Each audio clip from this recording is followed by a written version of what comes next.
Katika kukabiliana na kadhia iliyojitokeza ya kimbunga Idaya na pia na mvua za El Nino zilizoonyesha mwezi wa 3 na wa 4 mwaka 2025, mkoa wa Lindi uko katika utekelezaji wa jumla ya miradi 13, ambapo miradi 11 inahusisha ujenzi wa madaraja na miradi miwili unahusisha ujenzi wa box culverts. Katika utekelezaji huo tunajenga daraja la Somanga Mtama la mita 60, ujenzi wa daraja la Kipata la mita 40, ujenzi wa box culvert katika eneo la Mbwemkulu pamoja na spar dike matuta katika mto. Barabara hizo zote ziko katika njia kuu. Vile vile kuna ujenzi wa daraja la Njenga 2 au Matandu lenye upana wa mita 60. Madaraja yote niliyotaja ni katika barabara kuu. Lakini katika barabara ya Tingi Kipatimo upo ujenzi wa jumla wa box culvert 6. Vile vile tupo katika ujenzi wa madaraja katika barabara ya Nangulukulu Liwale, daraja la Migulue lenye upana wa mita 60, daraja la Zinga lenye upana wa mita 18, vile vile daraja la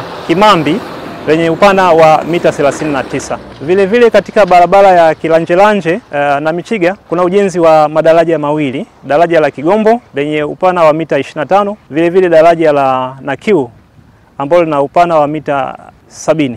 Barabara nyingine iliyoathirika ni toka Liwale kuja na Chungwea, ambapo tuna ujenzi wa madaraja mawili, daraja la Nangano lenye upana wa mita 18, vile vile daraja la Mbwemkulu 2 lenye upana wa mita 62. Katika utekelezaji wa miradi hii 13, jumla ya kiasi cha shilingi bilioni 119.13 kimepangwa kutumika, ambapo mpaka hivi sasa jumla ya kiasi cha shilingi bilioni 54.5 tayari kimeshalipwa kwa wakandarasi katika hatua mbalimbali za utekelezaji. Katika mwaka wa fedha 25-26, mkoa wa Lindi umetengewa jumla ya shilingi bilioni 16.2 kwa ajili ya matengenezo ya barabara pamoja na utekelezaji wa miradi ya maendeleo, ambapo jumla ya shilingi bilioni 13 ni kwa ajili ya miradi ya matengenezo ya barabara, jumla ya shilingi bilioni 2.9 ni kwa ajili ya miradi ya maendeleo.